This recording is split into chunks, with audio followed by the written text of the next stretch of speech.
ബിസ്മില്ലാഹിർ റഹ്മാനിർ റഹീം. ബിസ്മില്ലാഹി അള്ളാഹുവിന്റെ നാമത്തിൽ. അർ റഹ്മാനി പരമകാരുണികൻ, അർ റഹീം കരുണാനിധി. പരമകാരുണികനും കരുണാനിധിയുമായ അള്ളാഹുവിന്റെ നാമത്തിൽ. ഖുൽ യാ അയ്യുഹൽ കാഫിറൂൻ. വചനം 1. ഉൽ നബിയെ പറയുക, യാ അയ്യുഹൽ കാഫിറൂൻ, ഹേ അവിശ്വാസികളെ. നബിയെ പറയുക, ഹേ അവിശ്വാസികളെ. ലാ അഅ്ബുദു മാ തഅ്ബുദൂൻ. വചനം 2. ലാ അഅ്ബുദു, ഞാൻ ആരാധിക്കുന്നില്ല, ആരാധിക്കുന്നതല്ല. മാ തഅ്ബുദൂൻ, നിങ്ങൾ ആരാധിക്കുന്നതിനെ, നിങ്ങൾ ആരാധിച്ചു വരുന്നതിനെ ഞാൻ ആരാധിക്കുന്നില്ല.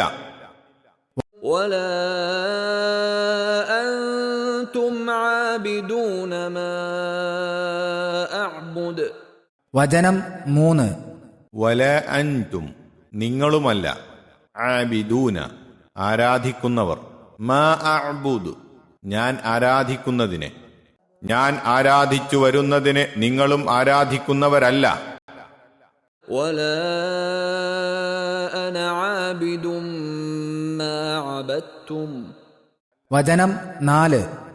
വല അന, ഞാനുമല്ല, ഞാനല്ലതാനും, ആബിദുൻ, ആരാധിക്കുന്നവൻ, മാ അബദ്തും, നിങ്ങൾ ആരാധിച്ചു വരുന്നതിനെ, നിങ്ങളുടെ ആരാധന, നിങ്ങൾ ആരാധിച്ചു വരുന്നതിനെ അഥവാ നിങ്ങളുടെ ആരാധന ഞാനും ആരാധിക്കുന്നവനല്ല. വലാ അൻതും ആബിദൂന മാ അഅ്ബുദ്. വചനം 5. വല അൻതും, നിങ്ങളുമല്ല, ആബിദൂന, ആരാധിക്കുന്നവർ, മാ അഅ്ബുദു, ഞാൻ ആരാധിക്കുന്നതിനെ, എന്റെ ആരാധന, ഞാൻ ആരാധിച്ചു വരുന്നതിനെ അഥവാ എന്റെ ആരാധന നിങ്ങളും ആരാധിക്കുന്നവരല്ല. ലകും ദീനുകും വലിയ ദീൻ. വചനം 6.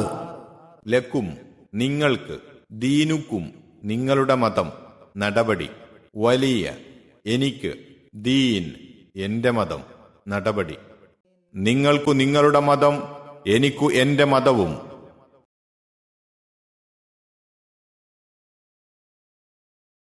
ഇസ്ലാമിന്റെ പരിഭാവന സന്ദേശങ്ങൾ പ്രബോധനം ചെയ്യുവാനും അത് പ്രായോഗികമായി നടപ്പിൽ വരുത്തുവാനുമാണല്ലോ നബി സല്ലല്ലാഹു അലൈഹി വസല്ലമ നിയുക്തനായിട്ടുള്ളത്.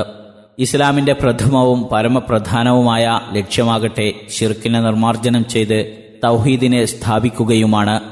മറ്റുള്ളതെല്ലാം ഈ ലക്ഷ്യത്തിന്റെ വിശദാംശങ്ങളും അനിവാര്യ ഫലങ്ങളുമാകുന്നു. അപ്പോൾ ബഹുദൈവാരാധനയാകുന്ന ശിർക്കും ഏകദൈവാരാധനയാകുന്ന തൗഹീദും തമ്മിൽ ഭാഗികമോ നാമമാത്രമോ ആയ സന്ധി പോലും ഉണ്ടാകുക സാധ്യമല്ല. രണ്ടും തമ്മിൽ പൂർവാപര വിരുദ്ധങ്ങളായിരിക്കേയുള്ളൂ. ഈ യാഥാർത്ഥ്യം സുസ്പഷ്ടവും ഖണ്ഡിതവുമായ ഭാഷയിൽ ശക്തിയുക്തം തുറന്ന് പ്രഖ്യാപിക്കുന്ന ഒരു ചെറിയ അധ്യായമാണ് ഇത്. തൗഹീദിന്റെ മൗലിക വശങ്ങളെ സുവ്യക്തമായ ഭാഷയിൽ സംക്ഷിപ്തമായി വിവരിക്കുന്ന ഒരു ചെറിയ അധ്യായമാണ് സൂറത്തുൽ ഇഖ്ലാസ്.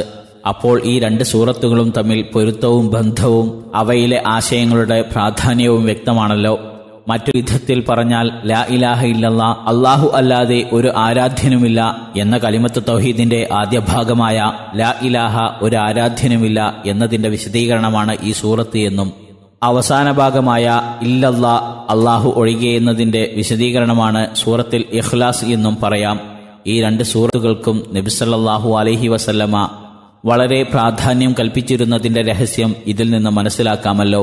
ഈ സൂറത്തിലെ ആശയം ഇങ്ങനെ സംഗ്രഹിക്കാം: അള്ളാഹുവിനു പുറമെ നിങ്ങൾ ആരാധിച്ചു വരുന്ന യാതൊരു ദൈവത്തെയും, അവ വിഗ്രഹങ്ങളാവട്ടെ മറ്റെന്തെങ്കിലുമാകട്ടെ, ഞാൻ ആരാധിക്കുന്നില്ല, ഞാൻ അതിന് തയ്യാറുമില്ല. ഞാൻ ആരാധിച്ചു വരുന്നത് അള്ളാഹുവിനെ മാത്രമാണ്. അവനെ നിങ്ങളും ആരാധിക്കുന്നില്ല, അതിനു നിങ്ങൾ തയ്യാറുമില്ല. നിങ്ങൾ നടത്തിവരുന്ന ശിർക്കുപരമായ ആരാധനാമുറകൾ ഒന്നും എനിക്ക് സ്വീകാര്യമല്ല. എന്റെ ആരാധനാമുറകൾ നിങ്ങളും സ്വീകരിക്കുന്നില്ല. എന്റെ ആരാധ്യനായ അള്ളാഹു നിർദ്ദേശിച്ചു തന്ന ആരാധനാരൂപം മാത്രമാണ് ഞാൻ സ്വീകരിച്ചു വരുന്നത്.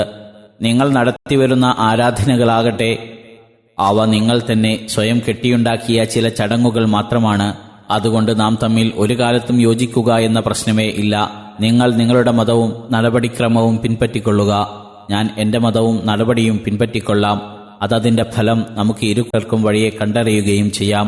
ഇബ്രാഹിം നബി അലൈഹിസ്സലാമയും അദ്ദേഹത്തോടൊപ്പം സത്യവിശ്വാസം സ്വീകരിച്ചവരും അവരുടെ ജനതയായ മുശ്രിക്കുകളോട് നാം തമ്മിൽ യാതൊരു ബന്ധവുമില്ലെന്നും നിങ്ങൾ അള്ളാഹുവിൽ വിശ്വസിക്കുന്നതുവരേക്കും നാം തമ്മിൽ പ്രത്യക്ഷ ശത്രുതയാണുള്ളതെന്നും മറ്റും തുറന്ന് പ്രഖ്യാപിച്ച വിവരം സൂറത്തുൽ മുംതഹിനയിൽ അള്ളാഹു ഉദ്ധരിച്ചിരിക്കുന്നു. അതിൽ നിങ്ങൾക്ക് നല്ലതായ ഒരു മാതൃകയുണ്ട് എന്നും അതോടൊപ്പം നമ്മെ അള്ളാഹു ഉണർത്തുകയും ചെയ്തിരിക്കുന്നു. സൂറത്തുൽ മുംതഹിന 4-ാം വചനം നോക്കുക. അതുപോലെയുള്ള ഒരു പ്രഖ്യാപനം ഈ സമുദായത്തിലെ മുശ്രിക്കുകളോടും ചെയ്യുവാനാണ് ഈ സൂറത്തിൽ അള്ളാഹു നബി സല്ലല്ലാഹു അലൈഹി വസല്ലമയോട് കൽപ്പിക്കുന്നത്. നബി സല്ലല്ലാഹു അലൈഹി വസല്ലമയോടുള്ള കൽപ്പന അവിടുത്തെ അനുയായികൾക്കും ബാധകമാണെന്ന് പറയേണ്ടതില്ലല്ലോ. വല്ലാഹു അലം.